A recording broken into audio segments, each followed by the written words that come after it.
अस्सलाम वालेकुम। आज से हम न्यू एंट्री टेस्ट की प्रिपरेशन की तैयारी स्टार्ट कर रहे हैं। और आप में से बहुत से लोग कह रहे थे कि पिछली बार जो वीडियोस आई थी वो आना क्यों बंद हो गई थी। इस बार हम बिल्कुल एक मास्टर कोर्स लेके आ रहे हैं। जितने भी एंट्री टेस्ट यूनिवर्सिटीज़ होती हैं, M CAT, E CAT, NUST, N E T, N T S C, जितने भी टेस्ट हैं, हम इस तमाम एंट्री टेस्ट सीरीज़ में सबको कवर करेंगे। और 2 महीने के अंदर अगर आप इसे बिल्कुल फोकस होके करती हैं तो मेरे ख्याल में आपका एडमिशन बहुत अच्छी तरीके से हो सकता है। बेसिकली आज हम शुरू करें प्री असेसमेंट टेस्ट के साथ। प्री असेसमेंट टेस्ट ये है कि हम देखते हैं कि आप अपने आप को खुद जज करें कि आप कहाँ स्टैंड कर रहे हैं। और आप बेसिकली ये जो अभी एंट्री टेस्ट है जो अभी शो होंगे, ये बेसिकली 60 MCQs हैं। आप इन्हें बेशक खुद सॉल्व करें, पर मैं आपको बताऊंगा भी कि इनके क्या क्या आंसर्स हैं। तो ये बेसिकली शुरू में हम देख रहे हैं कि आप इन 60 में से आप कहाँ पे स्टैंड करते हैं। और आप कितने मार्क्स, अगर इन 60 में से अगर आप 30 कोई लेता है, कोई 40 लेता है, कोई 50 लेता है, कोई हो सकता है 60 में 60 ले ले, अगर देख के करेगा तो। खैर, हम स्टार्ट करते हैं प्री असेसमेंट टेस्ट को। और ये बेसिकली तमाम एंट्री टेस्ट जितनी भी यूनिवर्सिटी हैं उन सब के लिए आपके लिए काम आएगा। और ये हम 2 महीने के अंदर कम से कम मेरे ख्याल में 100 के करीब वीडियोस हम इसे अपलोड कर देंगे, जिसकी वजह से आप हर यूनिवर्सिटी में अगर इन्हें फोकस करके करते हैं तो आप एडमिशन ले सकते हैं। हम पहले MCQ से स्टार्ट करते हैं। How long would it take a car starting from rest and accelerating uniformly in a straight line at 5 metre per second square to cover a distance of 200 metre. इस तरह का जब भी MCQ आएगा तो आपने सबसे पहले इसका डाटा लिखना है। इस डाटा में आपको क्या पता लग रहा है कि इनिशियल वेलोसिटी 0 है, एक्सेलरेशन उन्होंने दी हुई है 5 मीटर पर सेकंड स्क्वायर, और डिस्टेंस दिया हुआ है उन्होंने हमें 200 मीटर। और हमने निकालना है, ये है हमने टाइम निकालना है। तो आप ये देख लें कि कौन सी इक्वेशन ऑफ मोशन लगती है। आप अगर हम सेकंड इक्वेशन ऑफ मोशन की बात करें, S equal to V I T plus A T square, तो उसकी वजह से आप इसका आंसर निकाल सकते हैं। और इसका आंसर प्रॉब्लली मेरे ख्याल में आएगा 9 सेकेंड्स। उसके बाद हम आ जाते हैं अंडर द सेकंड MCQ पे। Under the influence of force an object of mass 4 kg accelerated from 3 meter per second to 6 meter per second in 8 seconds, how much work was done on the object during this time. Basically इसमें आप जो formula लगाएंगे वो इसमें होगा, क्योंकि इसमें आपने एक चीज़ नोटिस करनी है कि वर्क नहीं होगा, तो work is a form of energy. और अगर आप देखें तो दो एनर्जीज बन सकती हैं। एक 4 kg, जो 4 kg मैस है जो 3 मीटर पर सेकंड के साथ जा रहा है, और वही 4 kg मैस जो 6 मीटर पर सेकंड के साथ जा रहा है। तो हम वर्क का फॉर्मूला लगा देते हैं, change in kinetic energy. Change in kinetic energy होती है final kinetic energy final minus kinetic energy initial. तो फाइनल वाली में क्या आ जाएगी 1/2 mv स्क्वेयर, और जो माइनस इनिशियल वाली में क्या होगी 1/2 माइनस VI स्क्वेयर। तो एक की जगह आप 6 कर दें, एक की जगह आप 3 पुट कर दें। बेसिकली इस फॉर्मूले से आप इसका आंसर निकाल सकते हैं, और इसका आंसर आएगा 54 जूल। इसके बाद हम आ जाते हैं two objects have same mass and are located near each other at a distance r, if the mass of one of the object is doubled and the mass of other is tripled, what will be the effect of new force between them। Basically इस तरह का जब भी MCQ आएगा जिसमें number of message आ जाएं, और अगर आपने दो ऑब्जेक्ट्स दिए हुए, आपने आपको अगर याद हो, आपने लॉ ऑफ ग्रेविटेशन पढ़ा होगा जिसमें फॉर्मूला होता है F = GMM/r²। उस फॉर्मूले की मदद से अगर आप इसमें वैल्यूज पुट करें तो आप देखेंगे कि आपको आंसर मिल जाएगा इंक्रीज बाय 6। ये आपने बेसिकली फॉर्मूला लिखना है F = GMM/GM1/M2 जो आप करते हैं, और डिवाइडेड बाय r², और इस फॉर्मूले में आप पुट करें, और इससे आप देखेंगे इंक्रीज बाय 6, इसका आंसर आ जाएगा। फोर्थ MCQ पे आ जाते हैं। Two vectors A and B are acting in as shown in figure, A = B = 10, मतलब A और B दोनों 10 हैं। तो पूछ रहे हैं हमारे रिजल्टेंट क्या होगा। रिजल्टेंट बेसिकली हमारे पास क्या आ जाएगा इसका, आपने ये देखना है कि हमारे पास क्या है, थीटा 120 है। तो अगर थीटा 120 है और आपने रिजल्टेंट निकालना है, तो रिजल्टेंट का आपको फॉर्मूला आना चाहिए RX + RY की मदद से। आप इनमें वैल्यूज पुट करें। बेसिक है बिल्कुल, मेरे ख्याल में आपको आता होगा बिल्कुल। नाइन्थ की में 9th की इसे वेक्टर से आ रहा है, इसलिए मैं ज़्यादा एक्सप्लेन नहीं कर रहा। इसके बाद हम आ जाते हैं, अलबत्ता मैं आपको आंसर बता देता हूँ, फिर भी 4 वाले का आंसर 10 आएगा। बहुत सिंपल है, इसमें कोई भी नई बात नहीं है।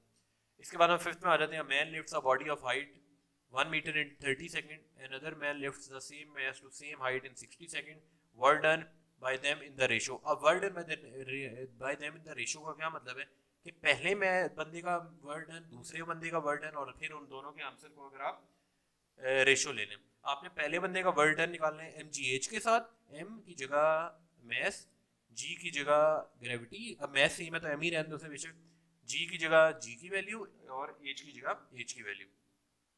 इसके बाद आप बेसिकली इस फॉर्मूले की मदद से आप 5 का सीधा सीधा आंसर निकाल सकते हैं। 5 का आंसर अगर आप देखें तो 1:1 ही आएगा, आपने टेस्ट करके इसे चेक कर लेना है। इसके बाद हम 6 पे आ जाते हैं। 6 में in figure when what is the torque. अब हम जो जो बता रहे हैं हमें, और pendulum suspension point produced by the weight of the bob given that the mass is 40 centimeter below the suspension point measured vertically and mass equal to 0.5 kg। अच्छा, इस तरह का कोई भी क्वेश्चन है तो आपको टेंशन का फॉर्मूला आना चाहिए। इस वाले क्वेश्चन में टेंशन का फॉर्मूला लग रहा है ये जो टॉर्क का जो भी है फॉर्मूला लग रहा है, बेसिकली ये क्लास टेंशन या अपवर्ड है, तो आप इसमें फॉर्मूला लिख सकते हैं M G L cos theta. M G L, M की जगह एम की वैल्यू, जी की जगह जी की वैल्यू, एल की जगह एल की वैल्यू और कॉस थीटा, थीटा उसने दिया हुआ है 60। आप इनकी वैल्यूज को पुट करें, आपके पास आंसर आ जाएगा 1 न्यूटन मीटर। इसके बाद हम नेक्स्ट एमसीक्यू पे चलते हैं जो कि है 7। A source of sound frequency 600 hertz is placed inside a water. The speed of sound in water is 1500 meter per second and in air is 300 meter per second. The frequency of sound recorded by the observer who is standing on the air is। अच्छा, इस तरह का कुछ भी MCQ है तो आपको एक बात याद होनी चाहिए कि frequency of wave nature of material पे डिपेंड नहीं करती। ये बात आपको पता होनी चाहिए कि फ्रीक्वेंसी ऑफ जो वेव है वो नेचर ऑफ मटेरियल पे डिपेंड नहीं करती। तो इसमें क्या हो जाएगा फिर, बेसिकली आप इसको सॉल्व करें तो इसकी फ्रीक्वेंसी 600 हर्ट्ज ही आएगी, इसमें कुछ भी चेंज नहीं होगा। क्यों? क्योंकि मैं आपको बता रहा हूँ फ्रीक्वेंसी ऑफ वेव डिपेंड नहीं करती नेचर ऑफ मीडियम पे, फ्रीक्वेंसी की बात हो रही है। इसके बाद हम नेक्स्ट एमसीक्यू पे चले जाते हैं। For an object travelling in straight line its velocity v in meter per second as a function of time t in second is given by the following graph। okay, and which graph best depicts the object's momentum। हमने अब क्या बताना है, object का momentum बताना है। आप basically formula use करेंगे इसमें p इक्वल टू mv, आपको पता होना चाहिए जो p इक्वल टू mv है उस पर डिपेंड करता है। तो बेसिकली आप चेक कर लें, और मेरे ख्याल में इसमें वैसे इन्होंने इसमें एग्जैक्ट बताया नहीं हुआ, पर इसमें का ऑप्शन बनेगा ए या बी। पर आप अगर अच्छा नहीं, ए बनेगा इसका ऑप्शन। इसका ए ऑप्शन क्यों बन रहा है? क्योंकि आप शुरू में देखें कि वो जो स्ट्रेट लाइन है और बाद में वो कर्व हो रही है, बाकी किसी में ऐसा नहीं हो रहा। तो ये वाला इसका 8 का क्या आंसर बनेगा, जो ऑप्शन ए है। इसके बाद हम आ जाते हैं 9th पे। How are the electron produce in a cathode ray tube. Cathode ray is use, अच्छा आपको एक बात पता होनी चाहिए कि कैथोड रे जो इमिट इलेक्ट्रॉन होती है थर्मियोनिक इमिशन की वजह से होती है। ये बात आपको पता होनी चाहिए कि जो भी कैथोड रे यूज होगी इमिट इलेक्ट्रॉन बीम, वो हमें क्या होगी, थर्मियोनिक इमिशन की वजह से होती है। तो अगर हम इसके ऑप्शंस पे जाएं, applying electric field to explain by heating, अच्छा ठीक है, by ionizing of the air by radioactive decay, तो आपको पता होना चाहिए इसका ऑप्शन होगा बी। 9 का ऑप्शन होगा B, by heating a metal filament. इसके बाद हम आ जाते हैं 10th पे। The horizontal component of velocity of a projectile moving with initial velocity of 500 metre per second at an angle of 60 degree to axis is. अब जो 10th MCQ है, सिंपल फार्मूला लग रहा है Vx equal to V I cos theta. इसमें कुछ भी नहीं है, Vx equal to V I cos theta, ये फार्मूला लग रहा है 10 में, और इसका ऑप्शन होगा 250 मीटर पर सेकंड। ये ऑप्शन ये आपने देख लेना। इसके बाद हम आ जाते हैं 11 पे। 11 एमसीक्यू है। Stone is dropped from the top of the tower of height 40 meter at the same time another stone b is projected from the bottom of the tower with the initial velocity such that the stone collide midway। the initial speed of the stone b is। अब वो आपसे initial stone की पूछ रहा है कि ये speed क्या होगी। अब इस तरह के क्वेश्चन में बेसिकली ना दो फार्मूले लगते होते हैं, अगर आपने पढ़े हम। पहला फार्मूला जिस तरह यहाँ पे लिखा हुआ है, ये अगर आप देखें कि at the same time another stone b is projected from the bottom of the tower with the initial velocity such that the stone collide midway, मतलब वो दोनों आगे बीच में टकरा रहे हैं। ये बात आपको पता होनी चाहिए। तो आप इसको किस तरह करेंगे, आपने एक फार्मूला पढ़ा होगा एस, बल्कि मेरे ख्याल में ये एंट्री टेस्ट के लिए एक शॉर्टकट फार्मूला होता है जो हम यूज करते हैं, वो है एस इक्वल टू 5t²। इसके अंदर अगर आप वैल्यूज पुट करें और टी निकालना है तो टी इक्वल आता है √s/5 के, और हम इक्वल पुट करें तो √20/5 हो जाएगा, और 5 अगर हम 20 से कैंसिल करें 4 आ गया, 4 का स्क्वायर रूट होता है 2। और फिर आप इसे फर्स्ट इक्वेशन ऑफ मोशन में पुट कर देंगे। फर्स्ट इक्वेशन ऑफ मोशन में पुट करने के बाद इसका आंसर आ जाएगा 20 मीटर पर सेकंड। बेसिकली मैं जल्दी भी गो थ्रू करवा रहा हूँ, जो बेसिक कॉन्सेप्ट है हम उसकी डेप्थ में नहीं जाएंगे, जो ज़्यादा एडवांस कॉन्सेप्ट होंगे मैं आपको डिटेल में भी बता दूंगा। और हम हर physics, chemistry, maths, computer, bio सबको कवर करेंगे। तो आप सब्सक्राइब करें चैनल को और हम आगे बढ़ते हैं। अब हम 12th एमसीक्यू पे आ जाते हैं। Angle between A cross B and B cross A. आपको एक बात पता होनी चाहिए, कम्यूटेटिव लॉ नहीं होता क्रॉस प्रोडक्ट में, तो ए क्रॉस बी इक्वल होता है -b क्रॉस ए के। तो अगर ये वाली कंडीशन हो तो इसका आंसर क्या बनना चाहिए, फिर इसका आंसर बनना चाहिए 12th एमसीक्यू का ए पाई होना चाहिए। आपको पता होना चाहिए कि ए क्रॉस बी इक्वल होता है -b क्रॉस ए के। अब हम आ जाते हैं 13 पे। The value of E by M for the positive rays is अब उसने कहा है कि ई बाई एम की जो वैल्यू है पॉजिटिव रेस की वो क्या होती है, बेसिकली लेस होती है हमेशा ई बाई एम की कैथोड रेस। ये बिल्कुल सिंपल एमसीक्यू है, बुक से आया हुआ है, तो मैं इसकी डिटेल में नहीं जाता। देखो 14 पे आ जाते हैं, द इक्वेशन रिप्रेजेंट, अच्छा एक डिकेइंग एलिमेंट है, उसने थोरियम का लिए और वो पूछ रहा है कि वाई वाला एलिमेंट हमारे पास कौन सा होगा। तो आपको पता होना चाहिए कि जो वाई वाला एलिमेंट है वो बीटा होगा। ये जो 3 न्यूक्लियर ट्रांसपोर्टेशन वाला टॉपिक है उसके अंदर से ये आप चेक कर सकते हैं। 2 सेकेंड ईयर की लास्ट चैप्टर है जो न्यूक्लियर ट्रांसपोर्टेशन वाला, उसमें से। अच्छा 15 पे आ जाते हैं। 2 satellites orbit the earth, their orbits are circular and each satellite travel at a constant speed if the mass of satellite number 2 is twice the mass of satellite number 1, which satellite speed is greater। पूछ रहा है कि कौन सी satellite की speed ज़्यादा होगी। तो आप बेसिकली चेक कर सकते हैं, आप देख लें सैटेलाइट 1 मेरे ख्याल में ज़्यादा होगी under root factor by 2r under square root 2। A option होगा इसका। आपने बेसिकली रेडियस देखना है दोनों का और से आपने जज कर लेना है और आपने फार्मूला यूज़ करना है इसका जो है v equal to under root v equal to square root G M divided by R. आपने इस फार्मूले को यूज़ करना है। और एक बात आपने याद रखनी है, स्पीड ऑफ सैटेलाइट डिपेंड नहीं करती मैसेस पे, मैस पे स्पीड ऑफ लाइट डिपेंड नहीं करती, ये आपने याद रखना है।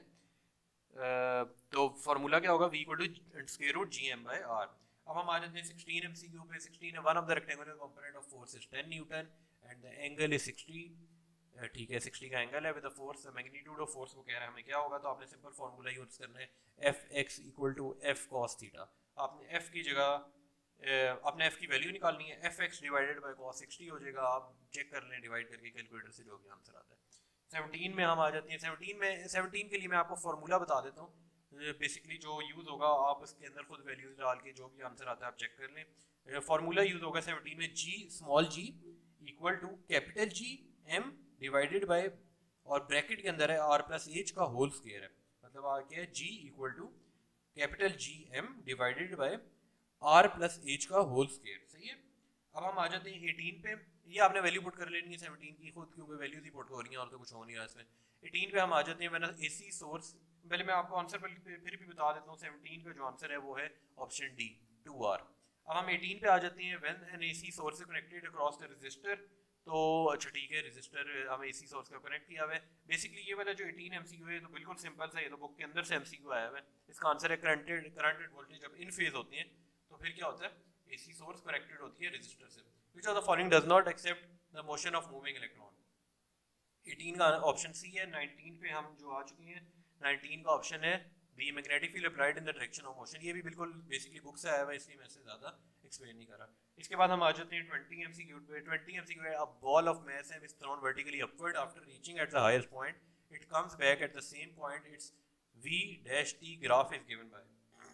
अच्छा 20 पे जो हम आए हैं, v और t का वो कह रहे हैं ग्राफ बनाया। The point of projection velocity is maximum at the highest. आपको एक बात पता होनी चाहिए, पॉइंट ऑफ प्रोजेक्शन पे वेलोसिटी मैक्सिमम होती है और हाईएस्ट पॉइंट पे वेलोसिटी जीरो होती है। ये बात आपको पता होनी चाहिए। तो अगर हम इस बेसिस को यूज करें तो कि जब projection point of projection velocity maximum हो और हाईएस्ट पॉइंट पे वेलोसिटी जब जीरो हो, तो इस पॉइंट को अगर हम यूज करें तो इसका ऑप्शन बनता है ए के अलावा कोई ऑप्शन बनता नहीं है। अब हम आ जाते हैं ऑप्शन 21 पे, सॉरी 21 पे। An electron is injected into a uniform magnetic field with a component of velocity parallel to and normal to the field direction, the path of electron is. अब वो कह रहा है कि पाथ ऑफ इलेक्ट्रॉन क्या होगा। तो पाथ ऑफ इलेक्ट्रॉन इसका क्या होगा, हेलिक्स होगा, सर्कल होगा, हाइपरबोला होगा या स्ट्रेट लाइन होगा। हेलिक्स होगा इसका। फिर हम आ जाते हैं ऑप्शन एमसीक्यू नंबर 22 पे। 22 वाला जो ऑप्शन है, Doppler shift in frequency does not depend on. ये तो आपने बेसिकली डॉपलर इफेक्ट के टॉपिक में ही पढ़ा होगा कि जो डॉपलर इफेक्ट है वो डिपेंड नहीं करता डिस्टेंस बिटवीन सोर्स और ऑब्जर्वर से। सोर्स और ऑब्जर्वर के बीच का जो डिस्टेंस है उस पर ये डिपेंड नहीं करता। तो इसका ऑप्शन क्या हो जाएगा, 22 वाले का ऑप्शन हो जाएगा बी ऑप्शन। इसके बाद हम आ जाते हैं 23 पे। Velocity of sound is greater in solid than in gases because. अच्छा 23 में क्या है कि वेलोसिटी हमें कैसे पता लगेगा ज्यादा होती है। अब आपने फार्मूला पढ़ा होगा, v equal to under root E by rho. ये लेप्लास वाले जो टॉपिक है जो फर्स्ट ईयर में, उससे के जो नेक्स्ट टॉपिक है उसके अंदर लिखा हुआ है v equal to under root E by rho. तो अगर हम गैसेस और सॉलिड का निकालें तो सॉलिड की जो होती है वो ज्यादा होती है गैसेस से। तो इसका ऑप्शन इस लिहाज से बन जाएगा 23 में ऑप्शन डी आ जाएगा इसका। सही है। जो एमसीक्यू नंबर 24 है, the square shown in the same size in each of the following diagram, in which diagram is the electrical potential energy of the pair charges are greatest। जो 24th MCQ है इसमें क्या हो रहा है, basically आप अगर सारे एमसीक्यू जितने भी ऑप्शन हैं उनको देखें और आप अगर स्टेटमेंट को दोबारा पढ़ें तो आपको पता लग जाएगा इसका ऑप्शन डी बनता है, डी के अलावा कोई ऑप्शन बनता नहीं है इसका। इसके बाद हम आ जाते हैं 25 पे, distance travel by a body falling from rest in the first second and third second और इन द रेशियो, मतलब अगर कोई बॉडी है वो ट्रेवल कर रही है पहले सेकंड में, फिर वो ट्रेवल कर रही है दूसरे सेकंड में, फिर वो ट्रेवल कर रही है तीसरे सेकंड में, तो कह रहा है इसका ऑप्शन क्या होगा। तो आपने ना बेसिकली इसमें फार्मूला लगाना है, एस इक्वल, आपने फार्मूला पढ़ा होगा, S equal to V I plus G by divided by 2, और जी डिवाइडेड बाई 2 के साथ एक चीज मल्टीप्लाई हो रही है, वो है ब्रैकेट में 2n माइनस 1। मतलब आप पहले में n की जगह 1 पुट करेंगे, फिर आप इसी फार्मूले में n की जगह 2 पुट करेंगे, फिर इसी फार्मूले में n की जगह 3 पुट करेंगे, तो इसका ऑप्शन आ जाएगा 1:3:5। हम चले जाते हैं ऑप्शन एमसीक्यू नंबर 26 पे, a ball covers a distance of 5 metre when projected with speed of 10 metre per second, what are the two possible angle of projection. तो हम देख लेते हैं कि इसके ऑप्शन बनेंगे, इसका ऑप्शन होगा 26 का ऑप्शन होगा सी। अच्छा, सी ऑप्शन कैसे बनेगा इसका, ये आपने टेस्ट करना है, बेसिकली प्रोजेक्टाइल वाले टॉपिक से आया हुआ है और मेरे ख्याल में बुक में भी एग्जैक्ट सेम न्यूमेरिकल है, तो आपने उसी को जिस तरह उससे सॉल्व करना है उसी तरह इसे सॉल्व कर लेना है, इसमें कोई फर्क नहीं है। इसके बाद हम आ जाते हैं ऑप्शन नंबर 20 एमसीक्यू नंबर 27 में, two bodies having kinetic energy in the ratio of 4:1 and the mass in the ratio 1:4 have linear momentum in ratio. तो इसका ऑप्शन क्या आ जाएगा, 1:1 आ जाएगा।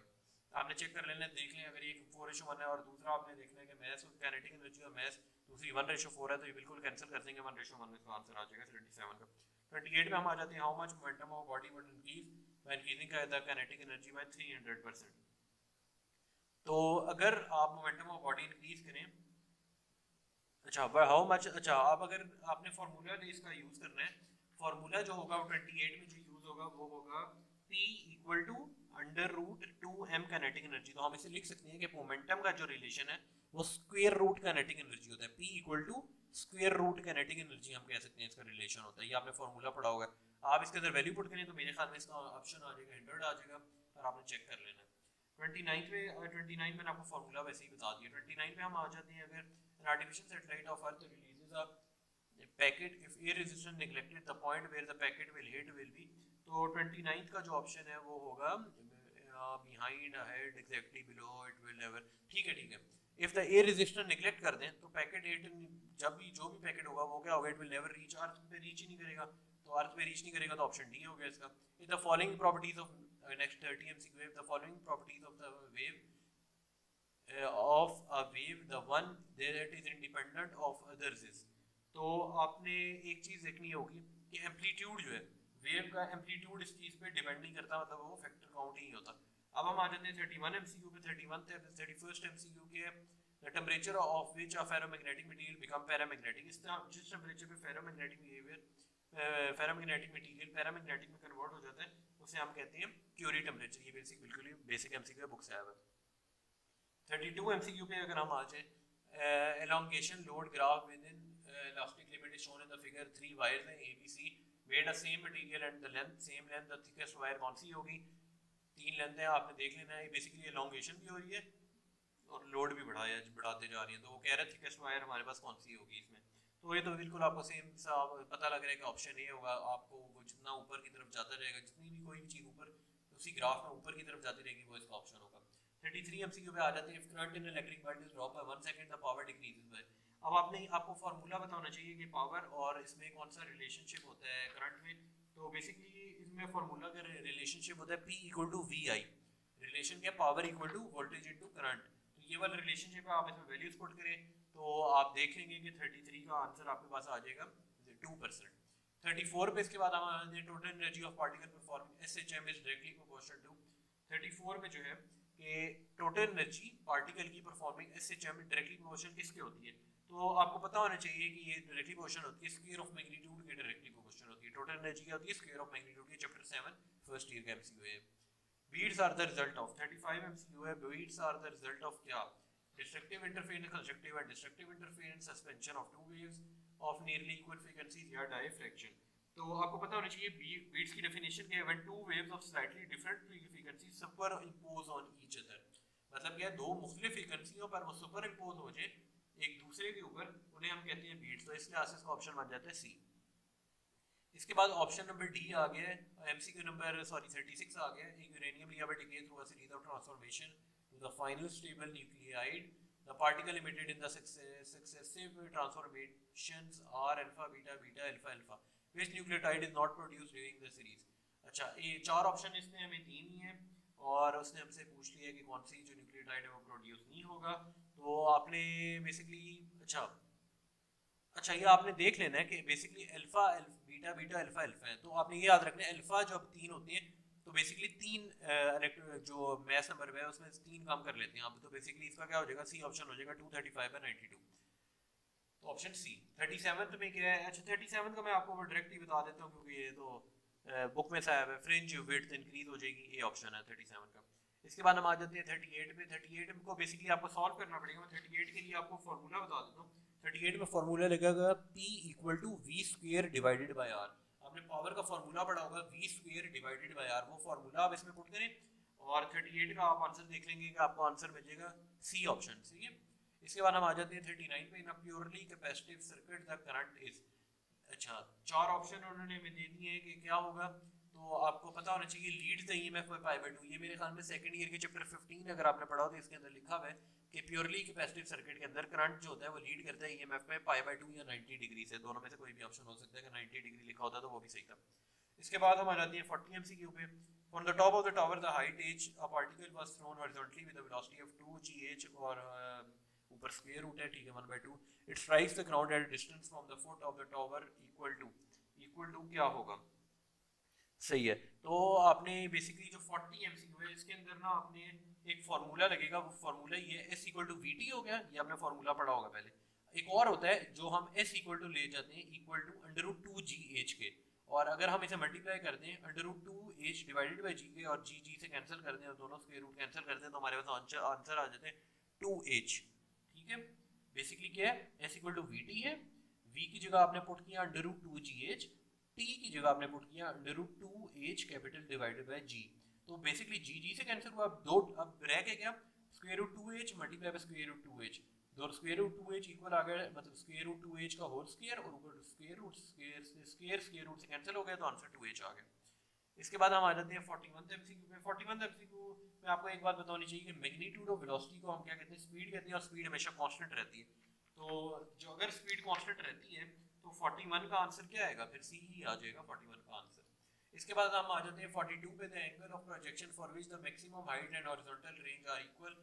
बहुत सिंपल एमसीक्यू, बहुत रेपिटेशन होती है इसमें। फॉर आप निकालते कैसे हैं, आप करते ही हैं कि आप एज को इक्वल ले लेती हैं आर के, हाइट को इक्वल लेती हैं आप रेंज के। जब इक्वल 42 एमसीक्यू में तो आपके पास आंसर आ जाएगा tan इनवर्स 4। मेरे ख्याल में आंसर आता है 76, या आप कैलकुलेटर से चेक भी कर लें। पर ये अगर 76 लिखा होता है tan इनवर्स 4, ये बुक का एग्जैक्ट बुक का न्यूमेरिकल है जो फर्स्ट ईयर चैप्टर 3 का, आप वहाँ से भी देख सकते हैं। इसके बाद हम आ जाते हैं एमसीक्यू नंबर 43 पे। All of the following are example of electromagnetic waves except. कौन सी चीज़ है जो इलेक्ट्रोमैग्नेटिक वेव्स की नहीं होती, वो हम देख लेते हैं। ये साउंड वेव्स नहीं होती है, तो बहुत सिंपल एमसीक्यू है। 44 पे आ जाते हैं। Radioactivity half life of 5 year, the fraction of atom of this material that would decay in 15 years में कितना होगा। 5 ईयर्स में वो हाफ लाइफ कर रहा है, कह रहा है कि 15 ईयर्स में कितना हो जाएगा। बिल्कुल सिंपल, कुछ भी इसमें मुश्किल नहीं है, आपने चेक कर लेना। 7/8 इसका आंसर आ जाएगा। हाफ लाइफ का सिंपल फार्मूला लग रहा है। अगर आप में से किसी को हाफ लाइफ का फार्मूला नहीं आता तो मैं बता देता हूँ, आप देख लें। 1 हाफ लाइफ ले रहा है 5 ईयर्स, 3 हाफ क्या ले रहा है 15 ईयर। फार्मूला होता है 1, मतलब कोई भी चीज़ है, मतलब n है फॉर एग्जांपल, कोई भी नंबर है 1/2 है ना, तो 1/2 का क्यूब आ रहा है क्योंकि 3 हाफ लाइफ में, तो 1/2 का क्यूब n0 तो इक्वल आ जाएगा 1/n 8n0। फिर हमने डिकेइंग कैसे निकालनी है, n0 माइनस 1/8n0, तो हमारे पास आंसर आ जाएगा 7/8n0 या हाफ लाइफ जो भी है 7/8। सही है। 45 पे बेसिकली 45 का मैं आपको बता देता हूँ। 3 बल्ब्स पैरेलल कॉम्बिनेशन में अटैच हुए हैं। इसमें क्या मुश्किल है कि अगर पैरेलल में अटैच हुए हैं, इसका ऑप्शन सीधी सीधी बन जाता है डी ऑप्शन, ये रिमेन सेम। व्हिच, अच्छा 46 पर आ जाते हैं। Which of the following have the longest wavelength. 46 में जो लॉन्गेस्ट वेवलेंथ है वो है रेडियो वेव्स की। इसके बाद 47 में 2 balls A and B are thrown in a running train. Ball is just dropped while B is thrown horizontally outwards. Which of the two will reach the ground earlier? कौन सी जो है वो reach earlier ground कर जाएगी, दोनों same time पे जाएगी, gravity same है। सही है, बहुत सिंपल है। 48 में हम आ जाते हैं।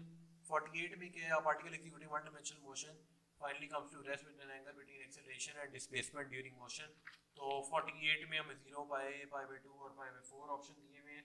आपको एक फार्मूला पढ़ा होगा, अगर आप लोगों ने फार्मूला बल्कि नहीं पढ़ा होगा, आपने एक बात सुनी होगी, वेलोसिटी जो पार्टिकल की होती है डिक्रीज होकर, तो इसका क्या मतलब है, इट्स वेलोसिटी और एक्सेलरेशन एंटी पैरेलल होती हैं दोनों। अगर तो वेलोसिटी और एक्सेलरेशन इस केस में एंटी पैरेलल हो तो 48 का ऑप्शन क्या बनता है, फिर 48 का ऑप्शन बनता है पाई। सही हो गया। 49 पे हम चले जाते हैं, EMLG donate energy mass angular momentum and gravitation constant the dimension, आपने इसकी डायमेंशन निकाल लेंगे। बेसिकली आप सबकी वैल्यूज पुट करें, सबकी डायमेंशन आप पुट करें, ई की जगह पुट कर देंगे आप न्यूटन मीटर, एल की जगह आप पुट कर देंगे newton square meter square second square, क्योंकि ऊपर स्क्वायर भी है। M5 लिखा हुआ है तो सीधी तरह kg को 5 कर देंगे, और g की क्या यूनिट है, g का यूनिट है न्यूटन मीटर स्क्वायर पर kg स्क्वायर, ऊपर उसका स्क्वायर भी है तो आप स्क्वायर भी ले लेंगे और फिर इसका आंसर निकाल लें। मेरे ख्याल में इसका आंसर आप चेक करेंगे तो आपके पास क्या आ जाएगा, इसका आंसर आ जाएगा, आपको ये बल्कि चेक ही करना पड़ेगा, मैंने आपको सबका बता दिया वैल्यूज। और मेरे ख्याल में अगर आप चेक करेंगे तो ये इस MCQ का में ऑप्शन जो दिया हुआ टाइम लेंथ एंगल या मैस, मेरे ख्याल में इनमें से कोई भी ऑप्शन ठीक नहीं है। और ये इसका आंसर आएगा एंगल आएगा कोई, या एंगल की जगह 1 कर लें, कोई जिसका कोई भी ना हो, यूनिट ऑफ एंगल रेडियन जो भी है, तो कोई डायमेंशन नहीं होनी चाहिए। आपने चेक करना है, इसका ऑप्शन डी है मेरे ख्याल में, पर मैंने आपको सबकी डायमेंशन बता दी, आप वैल्यूज पुट करके फिर खुद कंफर्म भी कर सकते हैं।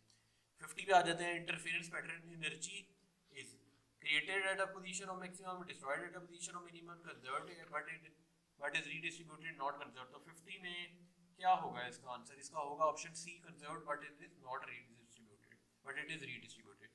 51 पे आ जाते हैं। 51 और MCQ में बेसिकली बहुत सिंपल MCQ है, बहुत इस तरह के MCQ रिपीट भी हुए हैं, दोनों रेजिस्टर हैं, उनको आपने बाद में रेशो लेनी है दोनों की, आंसर आपने चेक कर लेना है 3:1 है इसका। 52 पे आ जाते हैं, which line shows the path of alpha radiation in a magnetic field, magnetic field is directed out of the plane of paper. ठीक है, उसके बाद हमें ये 4 रेडिएशन दी हुई है, ये सामने जा रही है B, C, D और E। ठीक है, आपने अच्छा ये आपने अगर फर्स्ट ईयर की केमिस्ट्री का चैप्टर 2 पढ़ा हो, जिसके अंदर वो सारे मेथड लिखे हुए हैं जे थॉमसन वाले, तो आपको पता होगा कि उसका आंसर मतलब वो क्या करता है, पहले वो एक इलेक्ट्रिक फील्ड की प्रेजेंस में हिट कराता है, पहले कुछ भी नहीं होता उसकी प्रेजेंस में हिट कराता है तो वो देखता है कि बी पे हिट हो रही है, फिर वो इलेक्ट्रिक फील्ड करता है तो वो देखता है ए पे हो रही है, फिर वो मैग्नेटिक फील्ड लगता है, फिर वो बी पे सी पे हो रही होती है, और फिर वो इलेक्ट्रिक और मैग्नेटिक फील्ड को इस तरह करता है कि वो वापस बी पे हिट हो। ये वाला जो एक्सपेरिमेंट है आपने केमिस्ट्री में चैप्टर 2 में पढ़ा होगा, तो अगर आप यही वाले MCQ अगर आपको याद हो तो इसका ऑप्शन क्या बनता है, सी बनता है इसका ऑप्शन। सही है, क्योंकि मैग्नेटिक फील्ड है। अगर इलेक्ट्रिक फील्ड होती तो ऑप्शन में कहता बी होगा। अब 53 पे आ जाते हैं, pile of 11 books weighing 2 Newton each is lying on the table, what for total force does the table push back on the books, book वापस क्या फोर्स लगा रही है उसके ऊपर। तो बेसिक सिंपल ये है कि अगर 2 बुक्स हैं तो 2 इनको 11 से मल्टीप्लाई करते हैं, टोटल 22 न्यूटन की लग जाएगी फोर्स। 54 पे आ जाते हैं, इसके बाद 54th MCQ ये है। 54th MCQ बेसिकली 5 रेजिस्टर है कनेक्टेड हुए हैं फिगर में, the effective resistance between A and B, वो पूछ रहा है हमारे कि ए और बी में क्या इफेक्टिव रेजिस्टेंस होगी। तो अगर आपने फार्मूला पढ़ा हो, आपने सेकंड ईयर फिजिक्स का चैप्टर 2 है जिसके एंड पे वो किरचॉफ लॉज और वो जो व्हीटस्टोन ब्रिज वाले जो टॉपिक है उसके में अगर आप निकालें तो फार्मूला ही होता है R1 divided by R2 equal to R3 divided by R4। इस फार्मूले को आप यूज करें तो मेरे ख्याल में आपके पास आंसर आ जाना चाहिए 7, और अगर आपके पास ऑप्शन ना भी है तो बीच में आप चेक करके बता भी सकते हैं कि सीधा सीधा 7 इसका आंसर आ रहा है। बल्कि नहीं, आप इस MCQ में 7 को निगलेक्ट नहीं कर सकते, सॉरी आप 7 को निगलेक्ट कर देंगे, बाकी फार्मूला लगेगा R1 divided by R2 equal to R3 divided by R4। जो कॉर्नर वाली करंट है उन्हें आपने यूज करने, क्योंकि 7 वाले में मुझे याद है कि व्हीटस्टोन ब्रिज में गैल्वेनोमीटर लगा होता है, तो आपने इस वाले के रेजिस्टेंस को नहीं छेड़ना, आपने बाकी 4 रेजिस्टेंस को छेड़ना है जो कॉर्नर्स पे है 3, 4 और 8 वाले जो है। तो इसकी मदद से आप इसका आंसर जब निकालेंगे तो इसका आंसर आपके पास आ जाएगा C 4.6 ओम। मैंने आपको फार्मूला बता दिया, R1 divided by R2 equal to R3 divided by R4। 55 पे हम आ जाते हैं। 55 MCQ में बेसिकली बिल्कुल सिंपल से, अब वो कह रहे हैं कि एटॉमिक नंबर क्या होगा, तो इसका एटॉमिक नंबर 91 होगा, क्योंकि बीटा रे है और ए बीटा अल्फा रे करके तो एक माइनस कर लें, इसी तरह 92 में से एक माइनस करें 91 आ गया। 56 पे इसके बाद आ जाते हैं, द पावर ऑफ लेंस के 4 dioptre is combined with the concave lens of the power 3 dioptre the combination will behave as अब वो कह रहा है कॉम्बिनेशन जो है वो किस तरह होगा, इसका फार्मूला होता है P1 प्लस P2, पर P1 पॉजिटिव ही रहेगा 4 है, और P2 जो है वो कनकेव मिरर है तो उसके अंदर हम पुट कर देंगे -3, तो 4 - 3 हमारे पास आंसर आ जाएगा 1। तो अगर हमारे पास ऑप्शन आंसर आ जाएगा 1, तो इसका आंसर क्या बन जाएगा, डी वाला बन जाएगा, convex lens of 1 metre focal length. इसके बाद हम आ जाते हैं 57 पे, रेडियो एक्टिव आइसोटोप है half length of 5 to 2 metre minutes that can be reduce from the statement. ये बेसिकली आपने अभी मैंने आपको ऑफ लाइन एमसीक्यू बताया तो था, और ये दोबारा आ गया, आपने चेक कर लेना। इसका ऑप्शन सी बनता है, 4 मिनट्स है तो 1/4 हो जाएगा। अगर सेम आपने देख रहे हैं कि सेम वैल्यू आ रही है, मतलब 4 है तो फिर 1/4 होगा, 2 है तो 1/2 होना चाहिए था, तो ऑप्शन सी इसका करेक्ट आंसर है। इसके बाद हम आ जाते हैं 58 पे, a boat is sent across a river with a velocity of 8 metre per kilometre per second if the resultant velocity of the boat is 10 kilometre per hour, the river is flowing with a velocity of, तो आप चार option दे दिए हैं। इसका option आएगा 6 kilometre per our, ये आपने check कर लेना है। बेसिकली कैसे आएगा 6 किलोमीटर, मैं आपको ये बता देता हूँ। 58 में फॉर्मूला लिखेगा, जो बोट की वेलोसिटी है उसे हम रिवर की वेलोसिटी के साथ ऐड कर दें तो आपको टोटल नेट वेलोसिटी मिल जाएगी, और इससे आप आंसर निकालेंगे, इसका आंसर आ जाएगा 6 किलोमीटर पर आवर। इसके बाद हम 59 पे, बेसिकली क्या होगा, आपने बोर्ड की वेलोसिटी मतलब 8 का स्क्वायर प्लस 10 का स्क्वायर और उसका स्क्वायर रूट अगर आप लेंगे तो फिर आप उस तरह देखें नियरेस्ट 6 के करीब आता होगा, मतलब हो सकता है 6 पॉइंट कुछ भी आ जाए, पर नियरेस्ट जो होगा वो आपने ऑप्शन चूज कर लेना है। 59 पे आ जाए इसके बाद, the displacement of a body is 0, the distance covered by it. अगर डिस्प्लेसमेंट ही 0 है, अच्छा चार ऑप्शन दिए हुए हैं, तो डिस्टेंस कवर्ड क्या होगा, 0 होगा, इज नॉट 0 होगा, मे और मे नॉट बी 0 होगा, डिपेंड ऑन एक्सेलरेशन होगा। बेसिकली बहुत सिंपल एमसीक्यू है, मे या मे नॉट बी 0 होगा, क्योंकि हो सकता है कि अगर डिस्प्लेसमेंट 0 ही हो तो, पर डिस्टेंस में क्या होता है, डिस्प्लेसमेंट तो शॉर्टेस्ट रूट को कहते हैं ना, डिस्टेंस ये होता है कि अगर मैं एक जगह से चल के हो सकता है वापस उसी पॉइंट पे आ जाऊं तो मेरा डिस्प्लेसमेंट तो तब भी 0 ही रहेगा, तो हो सकता है मैंने डिस्टेंस कवर किया, तो मे और मे नॉट भी 0 हो सकता है। इसके बाद हम आ जाते हैं 60 एमसीक्यू पे, neuron of mass m move with velocity v at an angle of 60 to the direction of magnetic field, the force experienced by the newton is. Force experience जो न्यूटन की होगी वो क्या होगी, वो 0 होगी। बहुत सिंपल है एमसीक्यू। वजह क्या है मैं आपको बता देता हूँ, वैसे वो होगी F equal to q v B sine theta, आपने फॉर्मूला पढ़ा होगा, F equal to q v B sine theta. Q की जगह अगर आप 0 पुट कर दें तो पूरी वैल्यू ही 0 हो जाती है, इसलिए इसका ऑप्शन होगा डी। एंड पे आप एक बहुत इंपॉर्टेंट अनाउंसमेंट सुन लें कि अगर आप ये नोट्स पीडीएफ में लेना चाहते हैं, या फिर आप, क्योंकि हम इस कोर्स में सिर्फ 40 to 45% नोट्स को कवर करेंगे, रिमेनिंग को नहीं हम कवर करेंगे। रिमेनिंग सिर्फ हमारे खास एकेडमी के स्टूडेंट्स के लिए जो हमारे पास पढ़ते हैं, या फिर उन स्टूडेंट्स के लिए अगर आप में से कोई परचेज करना चाहता है तो वो कर सकते हैं। परचेज का प्रोसीजर ये, आपको एक व्हाट्सएप नंबर शो होगा, आप उस व्हाट्सएप नंबर को मैसेज करें, आपको एक बैंक अकाउंट देंगे, उसमें एक सर्टेन अमाउंट वो कहेंगे कि आप ट्रांसफ़र कर दें। जब आप ट्रांसफ़र करेंगे आप उनको उसको वेरीफाई किया जाएगा, जब आप वेरीफाई करेंगे तो आपसे आपकी ईमेल मांगी जाएगी। जब आप अपनी ईमेल देंगे तो हम आपको एक ऑनलाइन, आप ये कह सकते हैं उस ईमेल के मुताबिक आपको एक नया पासवर्ड देंगे, जो एक ख़ास स्पेसिफिक सॉफ्टवेयर में जब आप वही ईमेल और पासवर्ड डालेंगे तो आपको ये सारे एमसीक्यू वहाँ पे मिल जाएंगे और आप वहाँ से डाउनलोड कर सकेंगे। ये मैंने एक मॉडर्न अनाउंसमेंट करनी थी, क्योंकि बहुत से लोग हमें कमेंट्स में कहते हैं कि आप ये नोट्स कैसे ले सकते हैं, तो मैंने आपको बता दिया इसका प्रोसीजर। अभी नंबर आपको शो होने लग जाएगा। अगर आपको वीडियो अच्छी लगे सब्सक्राइब करें। Thank you so much.